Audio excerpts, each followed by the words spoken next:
Hello, this is Brian, Precision Marksman channel. I want to show a couple other tricks that I do when I'm loading. Before I mandrel, I lube the cases. I like to hold everything in like groups of 5 or 10. 10 can be a little bit tight, so I hold 5 cases. I'm using my right hand right now, so I can't show you how I do it, but I put lube in each one of these. Tap it here so I don't waste the lube. Take it over here, mandrel all 5 of them, and then switch and do a row of 5. And then as I do the row of 5, I start with the powder. And then as I put powder in, I put a bullet in. So let's say I put powder in there. I go like that. I grab a bullet, stick it in there. All these bullets are all on top of powder charges. That way you don't forget. So when a bullet's on there, it's charged. If you want to do all of them at the same time, use like a magnifying glass or a light to make sure that each one of those has the proper amount of powder in them.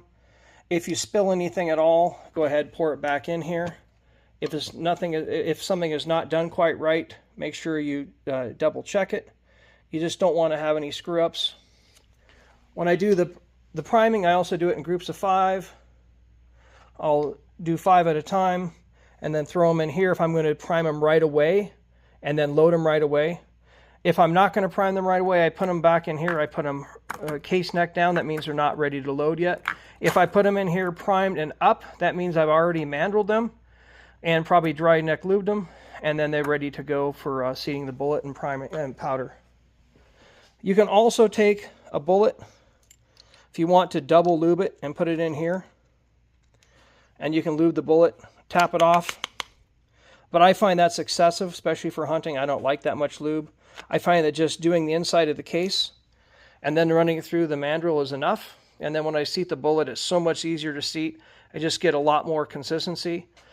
Another trick, if you're not getting good SDs with your and extreme spreads with your loads, and you think you've done everything right, primed them correctly, you have the right neck tension, a lot of times you're shooting too slow of a powder. So go to a little bit faster burning powder, especially in a short barrel, the guys that shoot suppressed. A lot of guys will shoot, say, Reloader 26 or 4831 shortcut, but they should be shooting something like H4350, N550, something that's a little bit faster burning powder. And a lot of times you'll see your SDs and your standard deviation drop, and you'll get more consistency for target shooting.